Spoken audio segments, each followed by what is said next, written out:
Today I ask for your trust.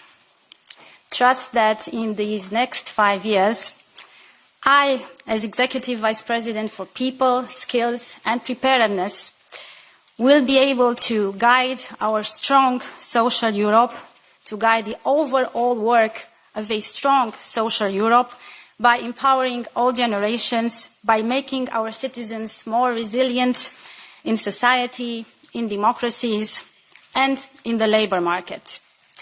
To do that, you need to know who I am, what I stand for, and where I come from.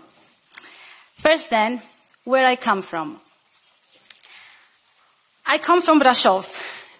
It's a city in the center of Romania, a spectacular city, once a trade center lifted by the guilds in the medieval age, and in the 20th century it was an industrial city. As I was growing up in Brașov in the 80s, it was a worker city, my own parents included. And it was in Brașov, almost exactly 37 years ago, that on a sunny election day on the 15th of November 1987, the first Romanian revolt against the communist regime erupted.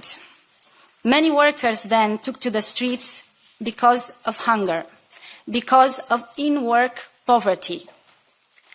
That first attempt failed. The rebellion was quickly stifled. Some of them were tortured and imprisoned. But it was the beginning of the end.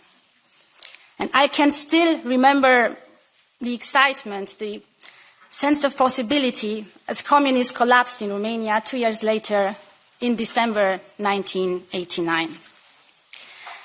Then Romanians embraced democracy, European values, with each individual story, with each aspiration. And for someone recently asked me to name some famous writers or some famous fighters from whom I draw inspiration from, I will tell you, no writer, no fighter. I draw inspiration from ordinary people, from those that are around us, from their wisdom, their resilience, their suffering, their hopes, and their dreams. It's the people that we meet every day in our lives. And that, if you confirm my appointment, will be the starting point of my work.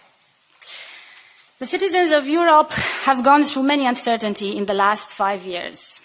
COVID first, then the war at our borders, then companies relocating, energy prices going through the roof, and inflation fueling poverty. And year after year, our regions face new climate-driven disasters. And we have all seen the unfortunate events that recently happened in Spain. The bottom line is that Europe is an athlete in a very complex competition, one that needs to step up on its preparation, on its training, on building its stamina, so that it can both empower and protect its people from young age to old age. It is a time when security and open strategic autonomy matter more than ever. But it is also a time when guiding principles of the European project also matter more than ever. Democracy, through rights and values respected. Freedom, through opportunities and choices. Safety. And, as well, and most importantly, the European social model, the jewel of our project, that continuous promise of a better today and tomorrow together in a united, strong Europe. Europeans and all sectors of our societies have worked together, showed resilience, and done their bit so far. But we have even higher expectations of what still needs to be done in the future to improve everyday lives at work, at home, in our surrounding natural environment, in society, not just for us, but for the future generations. That is why, first and foremost, I want to start by listening to people in each and one of our member states. Because everything in my mandate is about their needs and especially their engagement. So as soon as I take office, I launch an EU-wide social policy dialogue on Europe in action for the people. To ensure that work and well-being remain in sync, we should reflect not only on the skills needed for the future, but also on how people's expectations about work and work-life balance are shifting and which interventions can contribute towards fairer and more sustainable working conditions. I'll be present on the ground in the first year of my mandate, engaging with all relevant stakeholders, social partners, governments, national parliaments, the citizens, the youth organizations. I want to be present and I will listen. I want to launch an inclusive debate, a democratic engagement on the future of our well-being, of our work and of our skills. And jointly, this is how we will fuel one of my key commitments as entrusted in the mission letter for 2025, a new action pillar, a new action plan for the European pillar of social rights, thus reinforcing social protection and activating policies to underpin well-functioning labour markets and social welfare systems. Honourable members, my intention is to structure my mandate on 3 pillars equally important. It's not the order, they are all equally strong and important. The first pillar is preparedness, but in a wider sense, individual and societal preparedness. Mulți dintre noi au trecut prin mai multe schimbări. Many of us have lived through a lot of change in our recent lives than we could ever have imagined.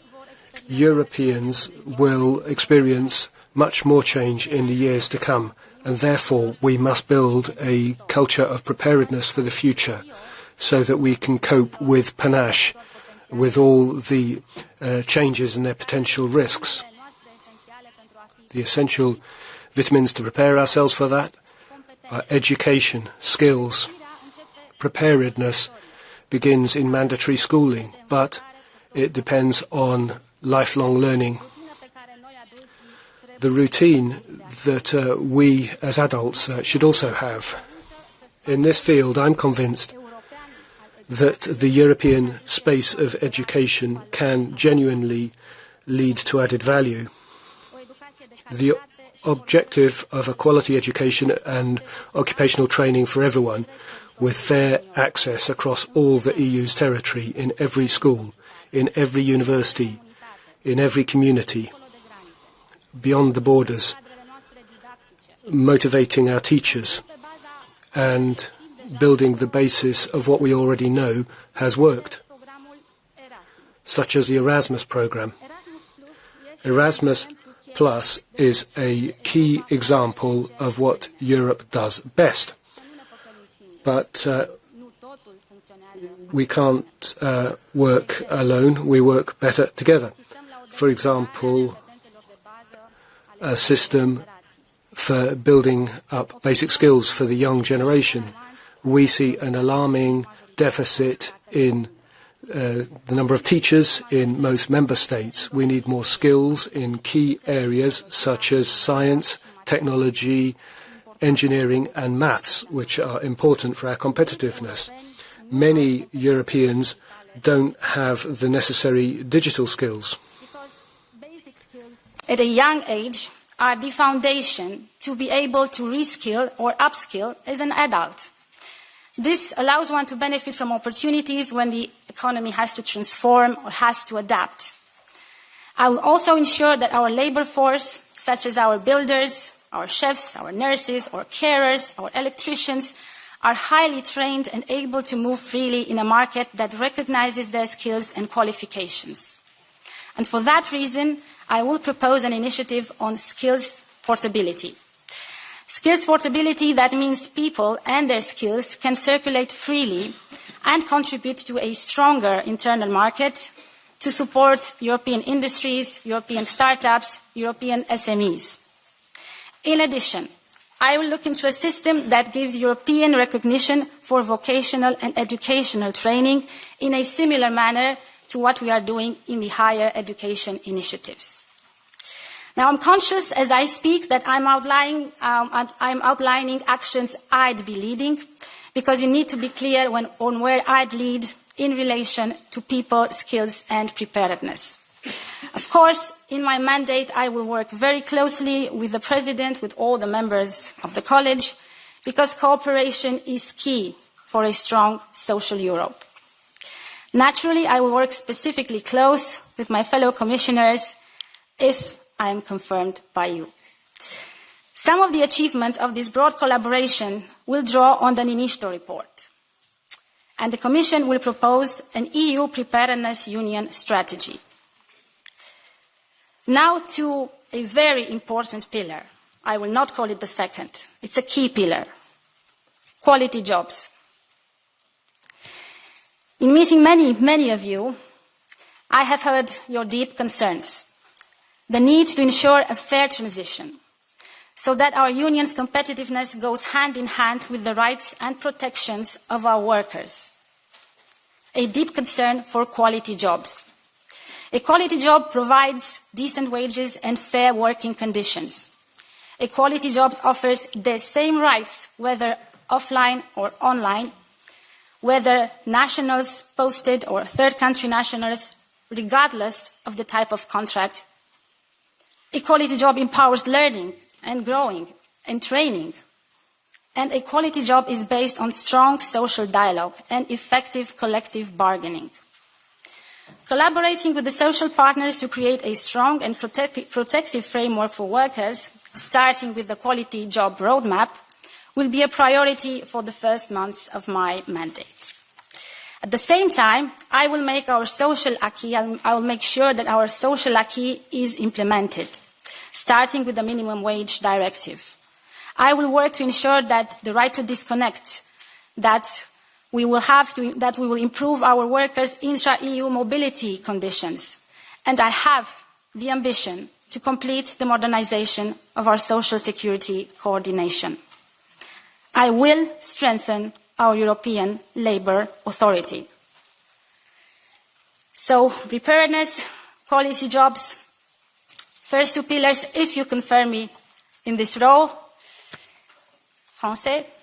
Le troisième élément d'importance égale est... The third equally important element is social fairness. I will work to help all those who have the greatest need, all, whatever their age, their gender, their religion, or where they live. Here are a few important facts about the state of our social union. A quarter of our children live on the brink of poverty, a quarter of them. Our union has 100 million people living with disabilities, many of whom would like to work, but who cannot. We have almost 1 million homeless people, and I will make this point to you that we can eradicate homelessness in Europe. And another thing, however incredible it seems in 2024, is that we have women who make up half our society still fighting for equality with men. Man-woman equality will lie at the heart of my action and will run through all my efforts. These are the challenges that this Commission will tackle with the necessary energy.